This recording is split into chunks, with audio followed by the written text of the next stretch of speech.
Pues ahora vamos al capítulo 9, como se leyó, de los versículos 20 al 31. Yo no lo voy a leer, lo voy a predicar porque ya ha sido leído. Y sí, podría darnos una idea aquí grande de que estamos hablando de la conversión de un enemigo que vino a ser un instrumento útil para la iglesia.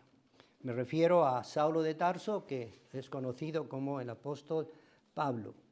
Y claro, para empezar, vimos anteriormente lo que Jesús dijo a Saulo en cuanto a de su conversión y de su misión. Si vamos al capítulo 9 y ahí el versículo número 6, solo para recordar, dice: él, temblando y temeroso, se refiere a Saulo de Tarso, dijo: Señor, ¿qué quieres que yo haga?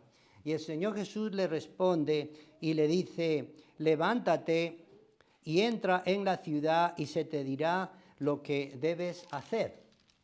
Luego, cuando Ananías tiene esa misión de ir a ver a Saulo de Tarso, que estaba ciego ya por 3 días, ahí en el versículo número 16, el Señor Jesús, hablando a Ananías, le dice: porque yo le mostraré cuánto le es necesario padecer por mi nombre.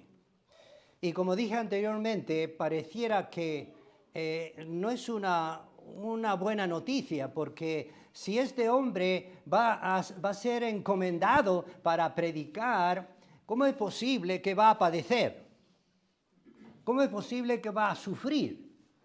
Y eso dije anteriormente, y que quede en nuestras memorias, que el Evangelio es muy bello, pero el enemigo está siempre en contra y está tratando siempre de atacar todo lo que se refiere a Dios. Y vemos también la ayuda y las promesas del Señor para todos nosotros, para los que verdaderamente somos creyentes y tenemos ese deseo de hablar a otros acerca de Cristo, y no va a ser fácil. Va a haber oposición, va a haber rechazo.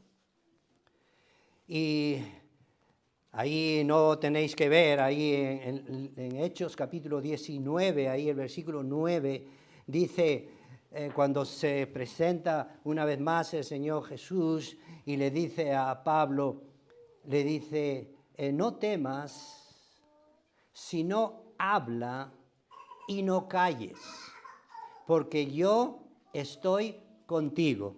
¡Qué bueno! ¡Qué buena promesa! No temas, sino habla y no calles, porque yo estoy contigo. Esto me hace recordar a la gran comisión que nosotros le llamamos, esa misión que ha dado el Señor Jesús a los cristianos, y la promesa que vemos también en Mateo 28:20, no necesitáis verlo, que dice: he aquí, yo estoy con vosotros todos los días hasta el fin del mundo. No hay razón de tener temor de hablar a las personas acerca de Cristo, porque el Señor está con nosotros. Eso nos da mucha felicidad al saber de esta razón, de esta misión. Entonces, estos versículos 20 al 30 nos muestra un cambio en este hombre que perseguía a la iglesia, y él pensaba que estaba haciendo un favor a Dios, me refiero a Saulo de Tarso, y estaba bien equivocado. Entonces estos versículos nos hablan de este cambio, esta conversión de este hombre tan real y tan verdadera. Y esto pasa también con todos aquellos que han aceptado la salvación que Cristo ofrece. Hay un cambio, hay una transformación. Hay una nueva vida que lo hace el Señor Jesús y motiva al creyente a seguir adelante. Porque no puede haber un creyente solitario. No sé si vosotros, yo cuando era pequeño me gustaba mucho ver al llanero solitario. No sé si dirán ustedes, este hombre ya tantos años tiene que de esto ya no recuerdo. Yo lo veía en unas revistas de dibujos animados, el llanero solitario, y claro, él sufrió mucho porque todos murieron y él quedó solo, pero él era el justiciero. Y no hay cristiano así como el llanero solitario, porque si tú eres creyente, pues tienes una misión para hablar. No te puedes esconder en tu casa, no te puedes esconder en tu trabajo y decir yo no puedo porque estoy tan ocupado. No hay llaneros solitarios. Porque si el Señor nos ha cambiado, tenemos una misión para hablar y decir a otros lo que ha hecho Cristo en nuestras vidas. ¿Por qué? Porque hemos nacido de nuevo. ¿Por qué? Porque el Señor nos ha perdonado. ¿Por qué? Porque tenemos una nueva naturaleza. Hemos sido regenerados. Y vaya cambio de este hombre. Saulo de Tarso, que se convirtió en el apóstol Pablo. Y yo puedo ver aquí, para empezar, puedo ver prontitud en el versículo 20, cuando dice, ¿estáis conmigo? ¿Tenéis vuestra Biblia? Dice, enseguida predicaba a Cristo en las sinagogas diciendo que este era el Hijo de Dios. Recuerden que él está ahora ya en Damasco. ¿Y dónde está Damasco? Vamos a ubicarnos. El mapa donde se manifiesta el tiempo que el Señor Jesús vivió, tenemos nosotros pues Judea, nos vamos para Samaria y nos vamos a Galilea y nos vamos más para arriba y entonces por ahí está Damasco, por Siria.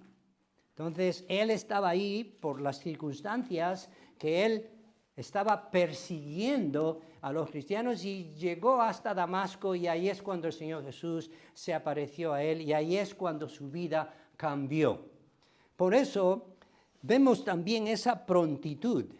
No dijo, aquí no dice, bueno, después de 2 o 3 años se despabiló un poquito este hombre o pasaron unos 10 años. No dice eso, sino dice enseguida predicaba a Cristo. ¿Dónde?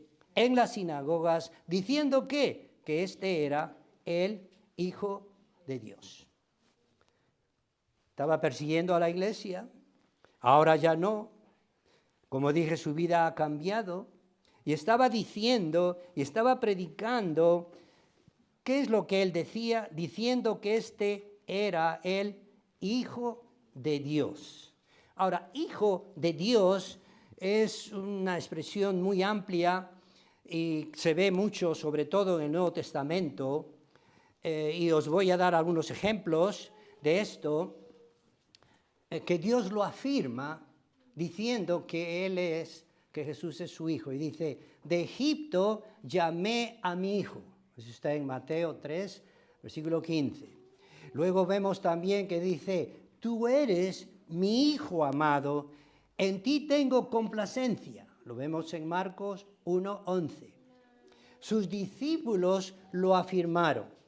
En Mateo 14:33 dijeron, verdaderamente eres el Hijo de Dios. El centurión y los que iban con él afirmaron esto al verlo en la cruz crucificado. Dijeron, verdaderamente este era el Hijo de Dios. Esto está en Mateo 27:54. Los mismos demonios reconocen esto. Porque en Mateo 8:29 leemos esto. Que desesperados, viendo a Jesús, dicen, ¿qué tienes con nosotros, Hijo de Dios? ¿Has venido a atormentarnos antes de tiempo? Entonces, pues el Señor mismo afirmó que Él era el Hijo de Dios. Eso lo vemos en Juan, el capítulo 5, del 19 al 26. Eso lo vemos claramente. Y lo que me llama la atención como algo de ironía es que los demonios reconocían esto en cuanto al Señor Jesús y los judíos, los sumos sacerdotes y el pueblo incrédulo negaban esta realidad. ¿Os podéis imaginar? Ellos estaban en contra de Jesús y más bien le decía que lo que él hacía y hablaba era cosas del diablo. Esto como una ironía. Pues veo aquí prontitud y también veo desconcierto. ¿Qué dice el versículo 21? Y todos los que le oían estaban atónitos y decían, ¿no es este el que asomaba en Jerusalén? Recuerden que están en estas situaciones en Damasco. ¿No es este que asolaba en Jerusalén a los que invocaban este nombre y a eso vino acá para llevarlos presos ante los principales sacerdotes? Versículo 22, pero Saulo con mucho más se esforzaba y confundía a los judíos que moraban en Damasco, demostrando que Jesús era el Cristo. No solamente que era el Hijo de Dios, sino que era el Cristo, el Mesías, el único, el que ya ha venido. Sabéis que hoy en día el pueblo judío y muchas personas en su religión están esperando al Mesías cuando ya Él ha llegado.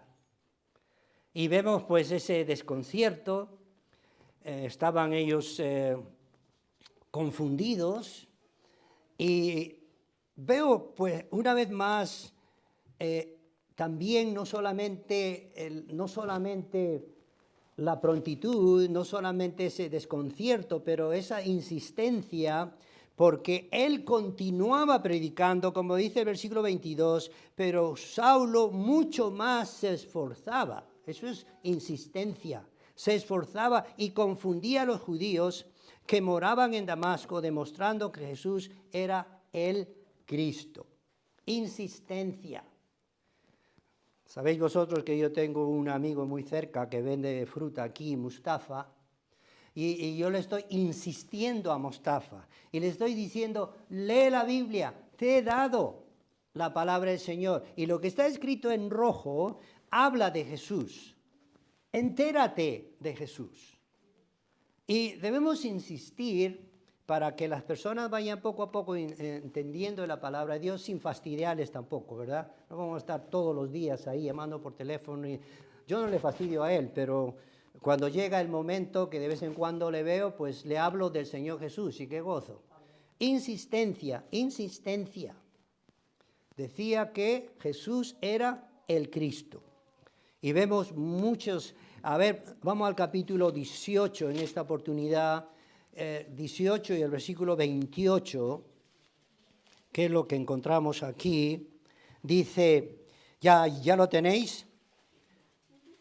18, versículo 28, porque con gran vehemencia refutaba públicamente a los judíos, demostrando por las Escrituras que Jesús era el Cristo. Ahora, ¿estamos nosotros preparados para hablar a las personas? Y cuando le hablamos a las personas de Cristo y estos actúan y son muy prepotentes, nos quedamos callados con miedo y decimos, yo no sé qué responder, pues mira, este hombre me está hablando. Yo creo que debemos, con la palabra del Señor, pues decir lo que es la verdad. Amén. El Señor Jesús es el Hijo de Dios. El Señor Jesús es el Mesías. ¿Qué Mesías ni qué Mesías? Bueno, dentro de tu corazón di, lo siento, pero Él es el Mesías. Entonces que el Señor nos ayude a estar preparados en esto y tener esa insistencia, porque esto del Mesías es un asunto teológico de gran importancia. En el Nuevo Testamento la palabra Cristo se repite 369 veces y que ya es bastante evidencia al respecto. No solamente veo aquí prontitud, desconcierto, insistencia, pero también veo oposición. ¿Qué dice el versículo 23 del capítulo 9? Pasados muchos días, los judíos resolvieron en consejo que, dice, matarle. Pero sus asechanzas llegaron a conocimiento de Saulo y ellos guardaban las puertas de día y de noche para matarle.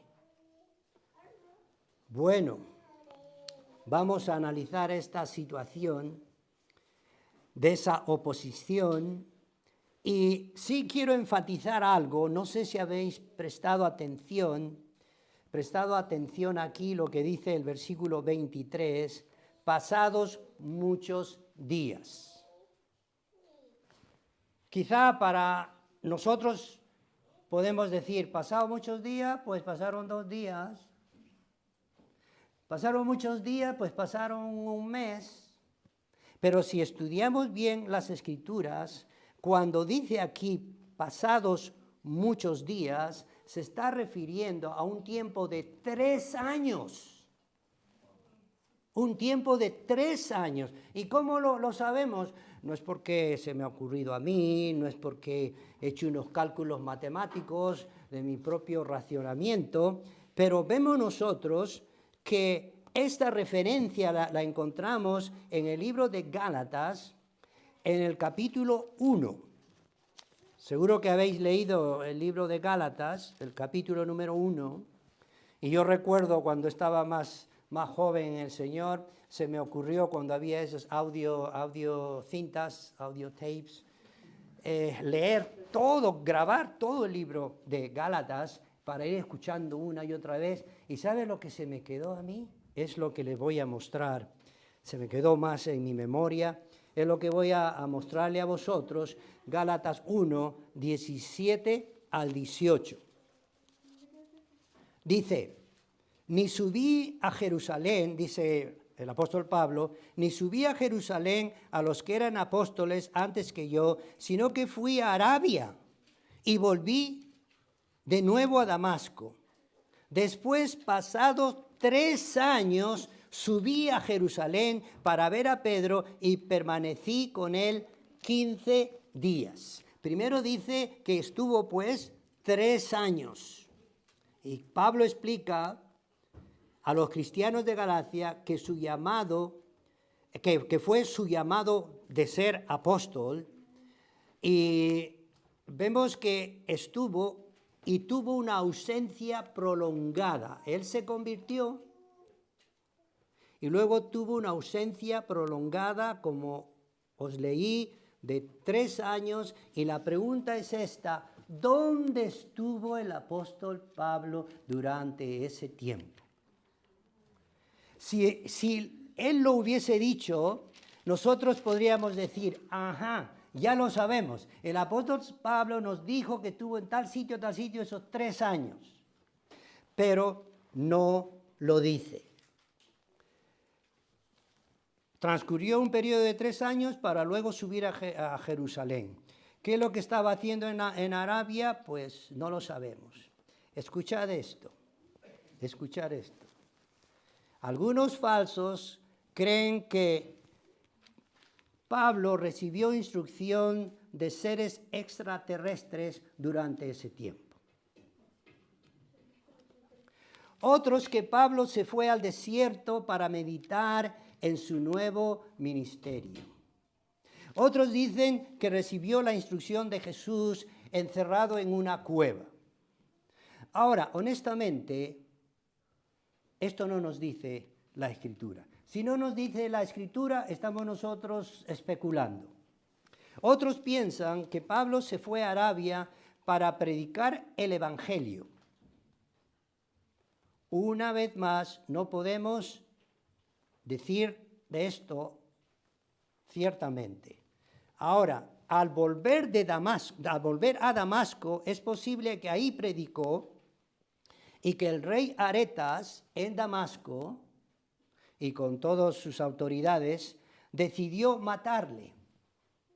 Esto lo vemos en 2 Corintios 11, del 32 al 33.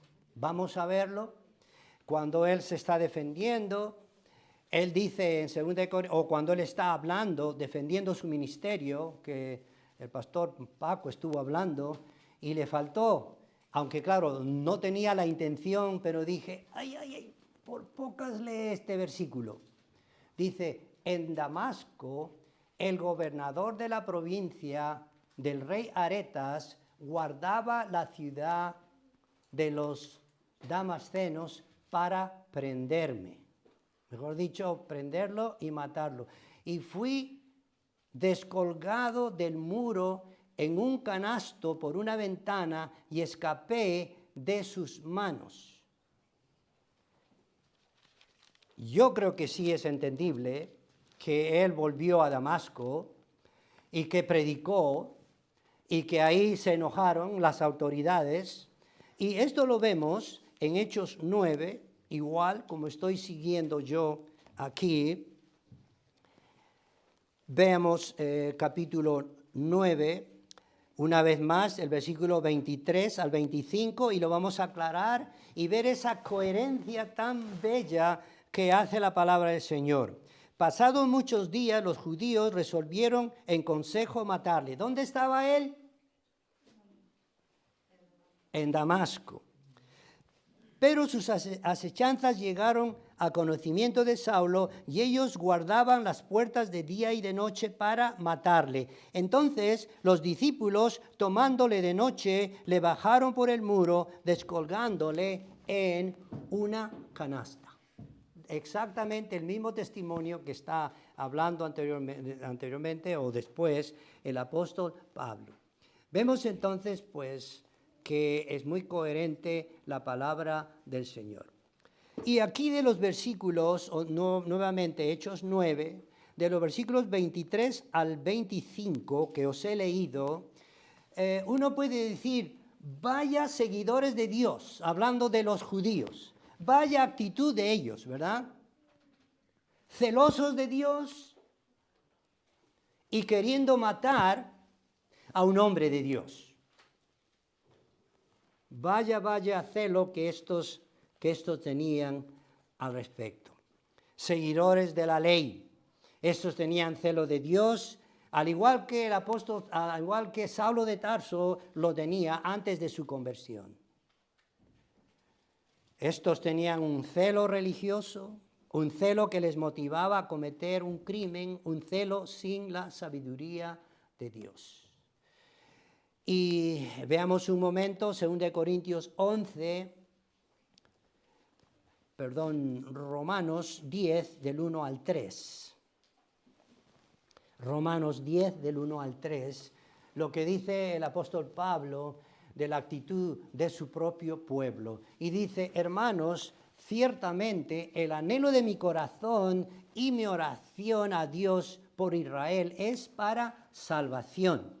Luego dice, pero yo les doy testimonio de que tienen celo de Dios, pero no conforme a ciencia.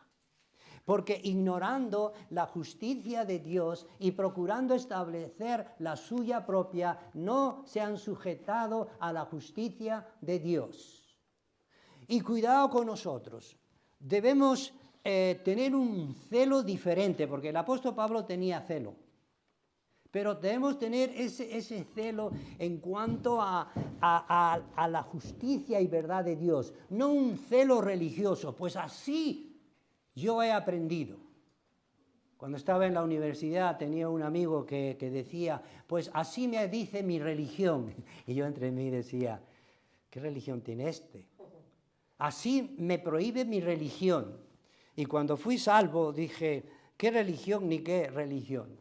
Lo que uno tiene es la salvación que Cristo ofrece y yo puedo decir, bueno, quiero respetar al Señor, pero no voy a decir, pues por mi celo religioso, a ver quién se opone, a ver quién se mete con Jesús, para que le dé yo un golpe. No puede ser, nosotros no hemos aprendido así y vemos que tenían ese celo, más bien nosotros tenemos que tener ese gozo, al saber que Él es nuestro Señor y Salvador y que siempre nos ayuda. Y no debemos olvidar de esas promesas de protección que Dios nos da en cualquier momento. Veamos de esa protección. A ver, una vez más, el versículo número 25. Entonces los discípulos, tomándole de noche, bueno, ellos planearon, ¿verdad? De día no es conveniente. Vamos a hacerlo de noche. Tomándole de noche, le bajaron por el muro. Quizá vieron un muro ahí más oscuro, como sea, descolgándole en una canasta. Y muchos piensan, que los que han estudiado al respecto, es muy probable que era una canasta muy grande, muy voluminosa, que servía para el transporte del heno, de la hierba o embalajes de lana. Y hay otra cosa interesante. Y de Damasco, dice, como habíamos dicho, pasados 3 años, se fue a Jerusalén.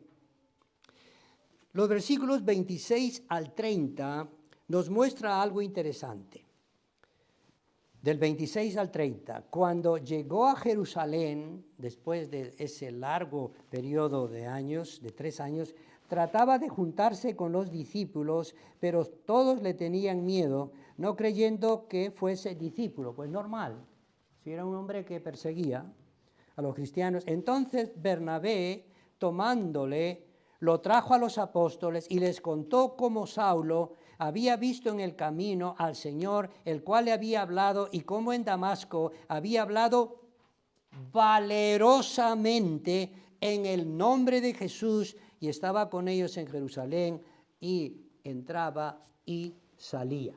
Eso es lo que nos dice la Escritura. Y hablaba denodadamente, con valentía, digamos, en el nombre del Señor, y disputaba con los griegos, también con los griegos, porque estos procuraban, otros, matarle.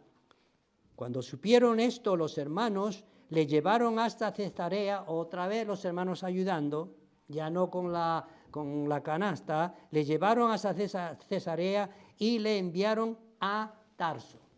Eso es lo que nos muestra la palabra del Señor aquí. Y os he leído de la presencia de Él en Jerusalén y cómo es que tenían temor de Él. Y me gustaría mostrarles, no necesitan ver Gálatas capítulo 1, que a mí me impresionó mucho el capítulo 1 del versículo 23, cuando él dice, solamente oían decir, aquel que en otro tiempo nos perseguía, ahora predica la fe que en otro tiempo asolaba. Esto es bellísimo. Esto es ver un cambio tan maravilloso, que tenían ese temor, pero él cambió. Fue Bernabé quien calmó a estos cristianos y les dio el testimonio de Pablo, les contó lo que había pasado, de su valentía y de la manera como había actuado. Y yo creo que este es un ejemplo para nosotros, porque tenemos que tener valor y tenemos que tener valentía en todo momento para hablar acerca de Cristo. Tenemos que tener ese valor, esa valentía, porque es Cristo en nosotros. Ahora, Pablo en Jerusalén entraba y salía, dando a entender de la libertad que tenía de ir de un lado a otro lado. Estuvo en Jerusalén, tranquilo, entraba y salía. ¿Y qué es lo que hacía? Predicaba el Evangelio. Pues esto es como una puerta abierta. Él era un hombre de Dios, entregado a servir, buscaba siempre puertas abiertas. ¿Sabes lo que eso significa? Puertas abiertas, oportunidades para que el Evangelio sea puesto de manifiesto. Y hay muchos testimonios en cuanto a esto. Vamos a ver Colosenses 4, de 3 al 4, yo sé que hay muchas más. Colosenses capítulo 4, del 3 al 4.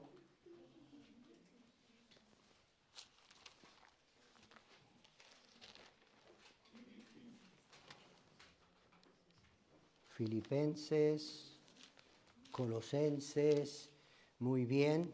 Dice así, orando también al mismo tiempo por nosotros para que el Señor nos abra puerta para la palabra a fin de dar a conocer el misterio de Cristo por el cual estoy preso. Él está preso. Para que lo manifieste como debo hablar. Buscando puertas abiertas. Debemos buscar puertas abiertas. Pastor, tengo un amigo, tengo un vecino. Yo recuerdo momentos muy interesantes cuando llegamos aquí, buscamos una puerta abierta y el Señor, al decir puerta abierta, pues nos dio la bienvenida en Parla. Y abrimos la iglesia y vosotros conocéis la historia de la iglesia. Y cómo esta iglesia, escuchad por favor, cómo esta iglesia, con la ayuda del Señor, ayudó a que empiece una nueva iglesia en Colmenar Viejo. Y vosotros sabéis, algunos de vosotros que estáis más tiempo, vosotros habéis ido a ayudar, a repartir folletos, a pintar, creo yo, cosas por el estilo. Entonces, si decimos cuántas personas tenemos en esta iglesia, podemos decir, por ejemplo, 60, 65, pues un poquito más. Porque en Colmenar Viejo hay como, ¿cuántos? 45, 50. Amén, que se vaya multiplicando la obra. Amén. Ahora, vemos que hermano Jordi, ya el Señor le bendijo, es un pastor, es un león enjaulado que quisiera ver más puertas abiertas. Que le bendiga el Señor en el sitio donde le va a poner el Señor para que haya una puerta abierta. Y cada uno de nosotros debemos buscar puertas abiertas. No nos cerremos en nuestra propia puerta.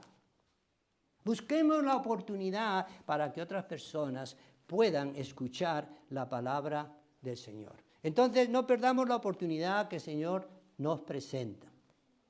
Sigamos aprovechando el tiempo para ser usado por el Señor. No necesitamos estar soñolientos o cansados espiritualmente, sino debemos estar despiertos, porque, pues yo puedo decir para mí mismo, despiértate tú que duermes. No hay tiempo que perder. No hay tiempo que perder. Y ahí, volviendo a Hechos 9, la presencia ahí en Jerusalén, pues sabemos nosotros que también tuvo oposición, sí, tuvo oposición, ¿por parte de quiénes? Esta vez de los griegos, de los incrédulos que cuando Pablo les hablaba de Cristo, ellos se aumentaban de odio y querían también matarle a él. Y una vez más podemos ver, como os dije, la mano de Dios sobre Pablo, porque recibió ayuda de los hermanos en Jerusalén otra vez, y lo sacaron de ahí y lo llevaron, ¿a dónde? Primero hasta Cesarea, y luego lo llevaron a su tierra natal. ¿Dónde fue? Tarso. Entonces, veamos, Damasco.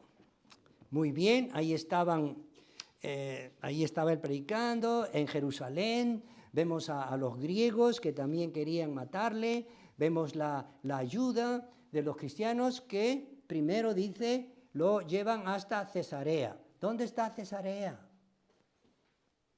Vemos nuevamente, territorio de Judea. Vemos el territorio de Samaria, bordeando el mar Mediterráneo. Por ahí está Cesarea. Y lo enviaron a Tarso. ¿Dónde está Tarso? Muy por el norte, en Asia Menor. Y hay un larguísimo territorio, un largo viaje que tuvo que recorrer hasta llegar a Asia Menor. ¿Estáis familiarizados vosotros con las ciudades que recorría el apóstol Pablo en sus viajes misioneros? en Asia Menor, hoy Turquía. Él hablaba de Misia, Bitinia, Ponto, Capodacia, Pisidia, Panfilia y Cilicia. Él es Saulo de Tarso, en la región de Cilicia es donde él nació, allí en la zona sur, hoy Turquía. Vemos entonces una aplicación final. Sabemos nosotros que Saulo de Tarso era un religioso fariseo que persiguiendo a la iglesia hacía un favor, pensaba que hacía un favor a Dios y se equivocó.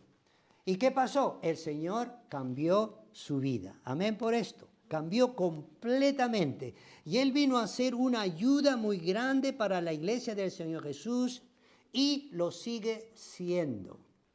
¿Qué vemos? Pues vemos su conversión, bellísima conversión por la mano de Dios. Vemos su testimonio, vemos su ministerio que el Señor le dio a los gentiles y lo que Dios le inspiró para escribir las epístolas y las cartas pastorales. Vaya, varón de Dios. Dando una mirada al último versículo, vamos al capítulo 9 y al versículo 31, dando una mirada a este último versículo, vamos a ver algunas cosas muy interesantes. Entonces, las iglesias tenían paz por toda Judea, Galilea y Samaria, y eran edificadas andando en el temor del Señor y se acrecentaban fortalecidas por el Espíritu Santo. Vemos la influencia de un hombre que el Señor le utilizó y cómo hubo esta paz y esta tranquilidad, y no quiero decir que ya no hubieron enemigos, no quiero decir que con esto hubo una paz pues muy grande, sino vemos esa influencia que nosotros también podemos tener para la gloria de Dios, que el Señor nos utilice para tener una influencia y que haya paz por causa de Jesucristo. Vemos esta iglesia, os veo a vosotros y me lleno de gozo al saber lo que el Señor ha hecho en vosotros. No estoy aquí, ni el pastor Paco, ni los nuevos pastores están aquí diciendo vamos a odiar, vamos a coger la espada, nada. Venimos aquí para refrescarnos en la palabra de Dios. ¿Cuántas personas quisiéramos, más personas quisiéramos que vengan aquí y acepten al Señor y vengan y escuchen las buenas cosas de Dios? Porque aquí hay paz y debe haber paz entre hermanos. Aquí hay edificación, aquí hay gozo, porque se está predicando a Cristo y que se abran más puertas todavía para que se siga predicando del Evangelio del Señor Jesús y que el Señor utilice a vosotros y a mí también y que sigamos adelante. A mí me gustaría tener unos 30, 40 o 50 años más para seguir adelante y yo sé que el tiempo ya no es como uno piensa. Y cuando vaya hermano Jordi, le ayudaremos. Y ya él seguirá. Él seguirá.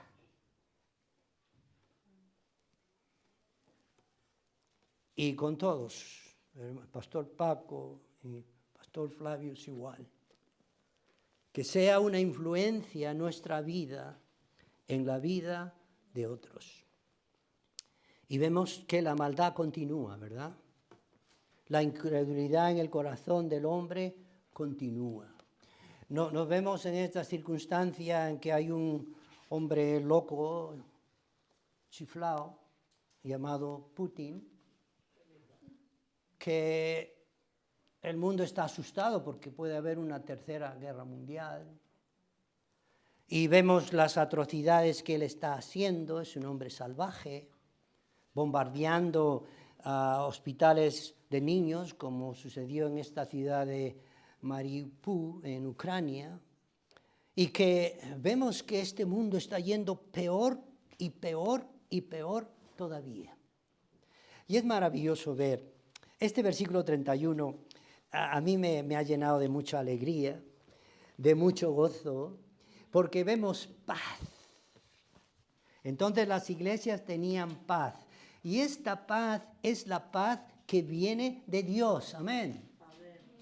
También tenían edificación y eran edificadas. Esa es la idea de construir un edificio. Pero en el sentido espiritual es el edificarse en la fe, en la misericordia y en amor. También crecían.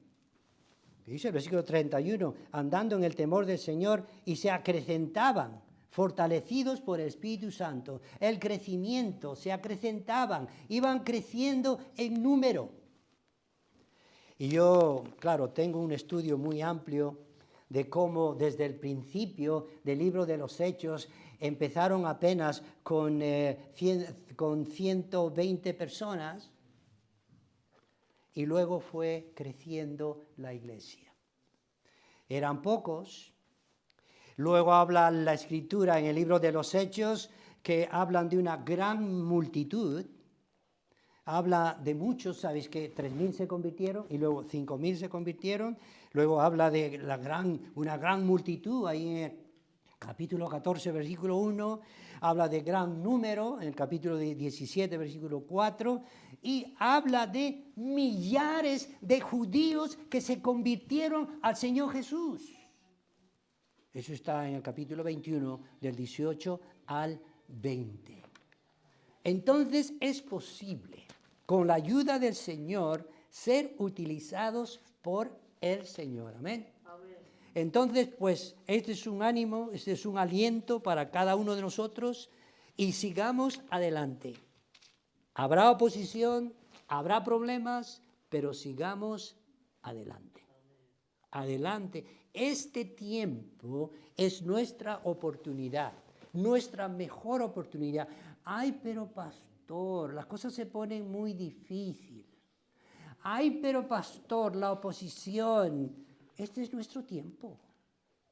Y el Señor nos dice que sigamos adelante, que crezcamos en la vida cristiana, que seamos compasivos por aquellos que no conocen al Señor, que seamos instrumentos útiles para Dios en la obra misionera, que cumplamos la misión que el Señor Jesús nos ha encomendado de ser pescadores de hombres. Que sí lo podemos, con la ayuda del Señor.